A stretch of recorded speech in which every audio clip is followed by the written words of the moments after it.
Hello, welcome back to Beer Vlog, and today we're going to take a little trip to the Allagash Black. Now Allagash calls it a Belgian style stout,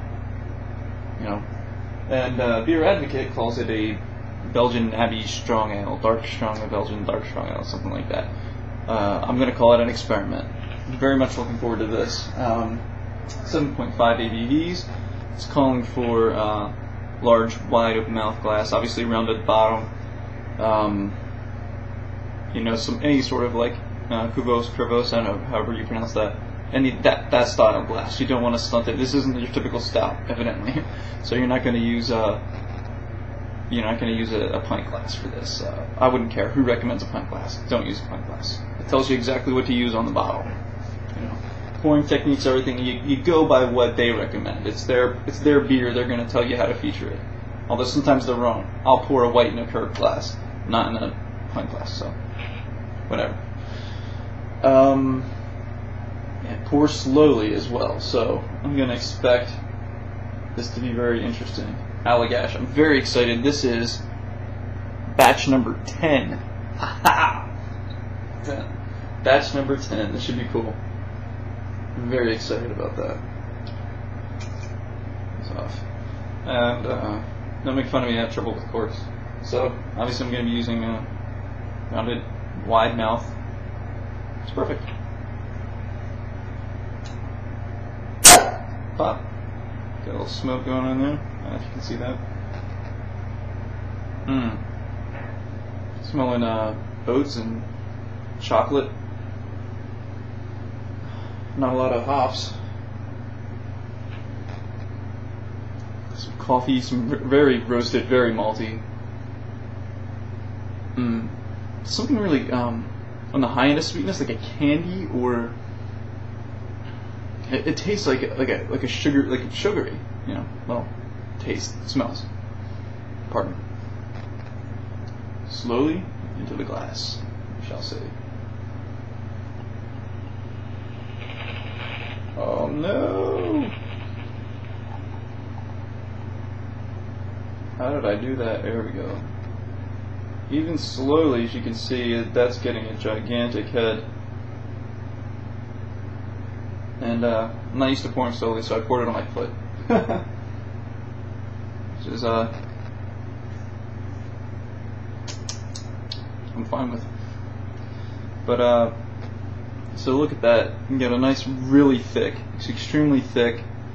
Now that is black. That's a dark, extremely dark. It looks black. I mean, like if you look really toward the edges, it's kind of like a slightly more brown, like a really dark chocolate.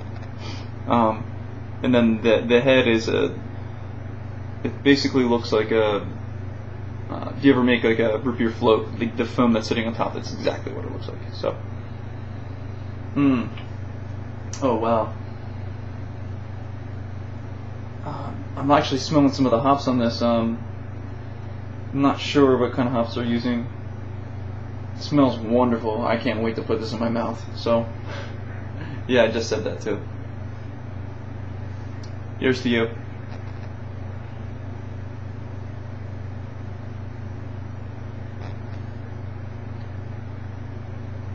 Oh wow.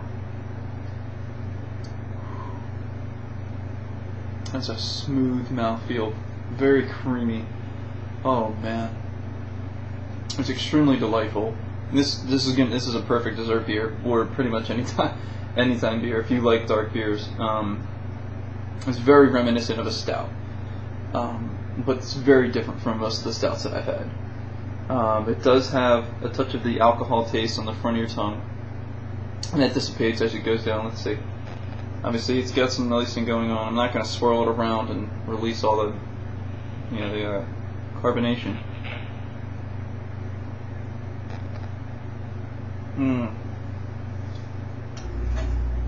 Oh, that's fantastic.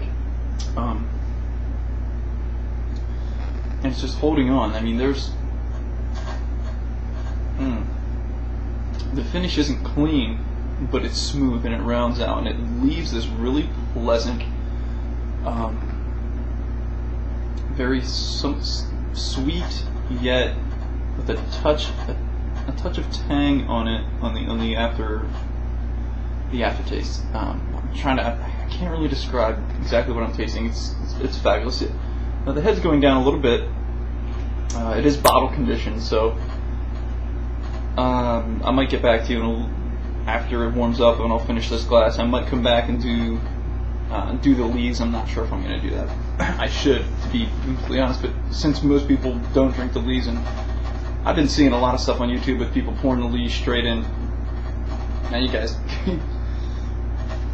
you're changing the beer when you do that, man. This isn't a don't pour the lees in until you're sure you want to taste them. If not, you're changing the beers drastically. You're getting two different beers. In any case, I will see you in a few.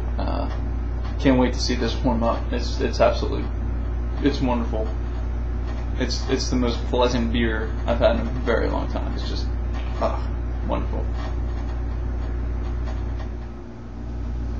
Hey, the beer certainly warmed up a bit, and at full disclosure, I cheated a little bit. This isn't the same glass. This is the third glass. I'm drinking a 750 by myself, so I need to give you an accurate reading of it. The first glass was phenomenal, all the way down. It was even warm, but I want to show you the lees because I believe it's on lees. It may not. It's bottle conditioned. It's bottle fermented, so I'm betting there's lees in it. So what I'm going to do is pour it in a second, but I'm going to give you another little catch up on how this is going, which is wonderful. I'm so happy with this beer. If you like stouts and porters at all, you gotta try it. If you like big beers, and I highly recommend it. If you just like trying different beers, then definitely try this. It's wonderful all the way down.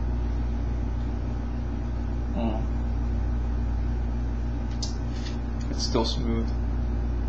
It's still smooth. It's room temperature or warmer by now. It's definitely warm, and it's wonderful. It gives down just phenomenally. So, one thing I gotta say is the hops are coming out a little more, so it has a bit of a bite, but it doesn't catch it going down. This is the most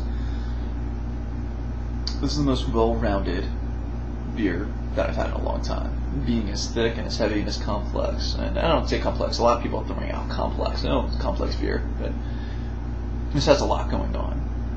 It's not just extremely malty and using however many German hops and then this Belgian yeast strain and throwing in like oats and like caramel and having like special candies. And I looked this up afterwards, and evidently I nailed it on those aspects. I thought my palate was crap, but evidently I got that. It's just wonderful. But what I want to do is, if it is bottle conditioned, I want to pour these lees in. So let's do that. I think that's gonna be the Belgian aspect. Oh yeah, it definitely has some lees in it. Good. Woo. And pouring those lees in, I think that's where the Belgian style, because I mean, it didn't taste like a Belgian, except, I don't know, maybe that's the kind of chocolate taste of it, Belgian chocolate.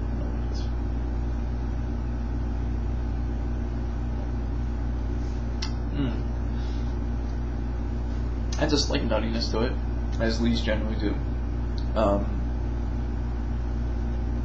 Just wonderful, I gotta say.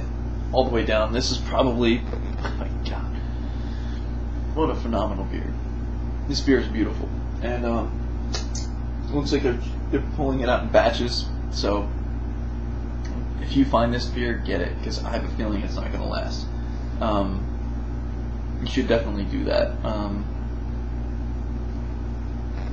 What an amazing beer.